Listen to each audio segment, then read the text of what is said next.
కేరళ ప్రకృతి అందాలకు పెట్టింది పేరు. కేరళ అనగానే అబ్బురపరిచే పచ్చని పర్వతాలు, ఎటు చూసినా పచ్చని తెయ్యాకు తోటలు, ఉవ్వెత్తున లేచే బ్యాక్ వాటర్ కెరటాలు, స్వచ్ఛమైన సరస్సులు, కనువిందు చేసే కాలువలు, పక్షుల కిలకిలలు, పర్యాటకుల కేరింతలు గుర్తుకొస్తాయి.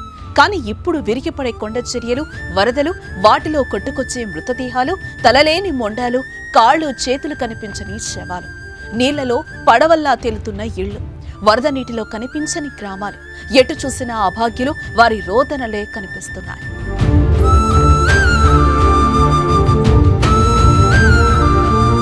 మరొకసారి ప్రకృతి ప్రకోపానికి కేరళ అల్లాడిపోయింది. ప్రకృతి అందాల సోయగం వాయనాడు జిల్లా వల్లకాడుగా మారింది. కొండ చర్యలు విరిగిపడ్డాయి. బురదతో కూడిన వరద బీభత్సం సృష్టిస్తోంది. మెప్పాడి, ముండకై, జురల్మల ప్రాంతాల్లో చోటు చేసుకున్న ఈ ఘోర విపత్తు పెను విషాదాన్ని మిగిల్చింది. సోమవారం అర్ధరాత్రి అందరూ నిద్రిస్తూ ఉండగా ముండకై ప్రాంతంలో తొలుత కొండ చర్యలు విరిగిపడ్డాయి. వెంటనే రెస్క్యూ సిబ్బంది వారిని కాపాడారు. కొంతమంది బాధితులను సమీపంలోని చురల్మల స్కూల్ వద్ద ఏర్పాటు చేసిన శిబిరానికి తరలించారు. కానీ దురదృష్టం వెంటాడి ఆ శిబిరంపై కూడా కొండ చర్యలు విరిగిపడ్డాయి. దీంతో శిబిరం సహా ఇళ్లు, దుకాణాలు బురదలతో కొట్టుకుపోయాయి.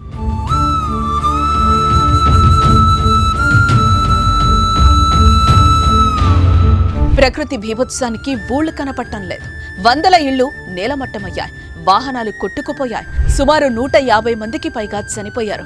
గంట గంటకు మృతుల సంఖ్య పెరుగుతోంది. వయనాడు వల్లకాడుగా దర్శనమిస్తోంది. ఎటు చూసినా సవాల తిప్పలే. మట్టి పిల్లలు తొలగించే కొద్దీ మృతదేహాలు బయటపడుతున్నాయి. పోటెత్తుతున్న వరదల్లో అవయవాలను లేని శరీరాలు కొట్టుకురావటం గుండె తరుక్కుపోతోంది. ఇంకా అనేక మంది గల్లంతయ్యారు. సుమారు 150 మంది దాకా గాయపడ్డారు. వందల మంది మట్టి తిప్పల కింద చిక్కుకున్నారు. వారు సాయం కోసం ఆర్తనాదాలు చేస్తున్నారు. తమ కళ్ల ముందే తమ రక్త సంబంధీకులు, స్నేహితులు అన్యాయంగా ప్రాణాలు కోల్పోతుంటే వారి దుఃఖాన్ని ఆపడం ఎవ్వరితరం కావటం లేదు. వందల సంఖ్యలో మూగ జీవాలు వరదల్లో కొట్టుకుపోయి చనిపోయాయి. మరోవైపు ఈ గ్రామాల్లోని టీ, కాఫీ తోటల్లో పనిచేసే 600 మంది వలస కూలీల ఆచూకీ ఇప్పటి వరకు లభించలేదు. వీరిని కాపాడేందుకు రెస్క్యూ ఆపరేషన్ అయితే కొనసాగుతోంది. కొండ చర్యలు విరిగిపడ్డంతో పాటు ఇతర ప్రాంతాల్లో NDRF, Kerala emergency response teams, army, air force సహాయక చర్యలు చేపట్టాయి. గల్లంతైన వారి కోసం గాలిస్తున్నారు. శిథిరాల్లో చిక్కుకుపోయిన వారిని రక్షించేందుకు ప్రయత్నిస్తున్నారు. డ్రోన్లు, డాగ్ స్క్వాడ్ల సహాయంతో ప్రజలను కనుగొని వారికి సహాయం అందిస్తున్నారు.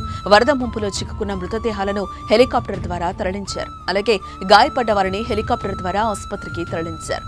బాధితులకు అవసరమైన సహాయం అందించడానికి బహుళ ఏజెన్సీలు కలిసి పనిచేస్తున్నాయి. అయితే ఒకవైపు భారీ వర్షాలు, మరోవైపు వరద, బురదతో రెస్క్యూ ఆపరేషన్ కు ఆటంకం కలుగుతోంది.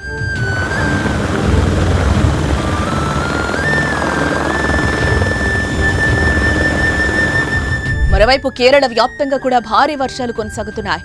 దీంతో 8 జిల్లాలకు వాతావరణ శాఖ రెడ్ అలర్ట్ జారీ చేసింది. మరో 4 జిల్లాలకు ఆరెంజ్ అలర్ట్ జారీ చేశారు. కోజికోడ్, త్రిశూర్, పాలక్కాడ్లో కుండపోత వర్షాలు కురుస్తున్నాయి. పలుచోట్ల వంతెనలు కుప్పకూలాయి. ఇళ్లు ధ్వంసమయ్యాయి. చర్చలతో పాటు ప్రార్థనా స్థలాల్లోకి కూడా వరద నీరు చేరడంతో ప్రజలు తీవ్ర ఇబ్బందులు పడుతున్నారు. ఈ ప్రమాద వార్త తెలిసిన వెంటనే ముఖ్యమంత్రి పినరై విజయన్ స్వయంగా రంగంలోకి దిగారు. సహాయక చర్యలను సమన్వయం చేస్తున్నారు. భారీ వర్షాల కారణంగా 2 రోజుల పాటు ప్రభుత్వ కార్యక్రమాలను రద్దు చేశారు అధికారులు. వాయనాడ్లో కొండ చర్యలు విరిగిపడిన ఘటనపై ప్రధాని మోదీ దిగ్భ్రాంతిని వ్యక్తం చేశారు. మృతుల కుటుంబాలకు 2 లక్షల వరకు ఎక్స్ గ్రేషియా ప్రకటించారు. తమిళనాడు సీఎం స్టాలిన్ కేరళకు 5 కోట్ల సాయం ప్రకటించారు. సహాయక చర్యల కోసం 2 ఐఏఎస్ల ఆధ్వర్యంలో ప్రత్యేక బృందాలను వాయనాడు పంపించారు. 2018 తర్వాత దేవభూమిగా పిలువబడే కేరళలో ప్రకృతి ఇంతటి విషాదాన్ని నింపడం ప్రతి ఒక్కరిని కన్నీరు పెట్టిస్తోంది. ప్రస్తుత పరిస్థితుల్లో ప్రతి ఒక్కరూ కేరళకు అండగా నిలవాల్సిన అవసరం ఉంది.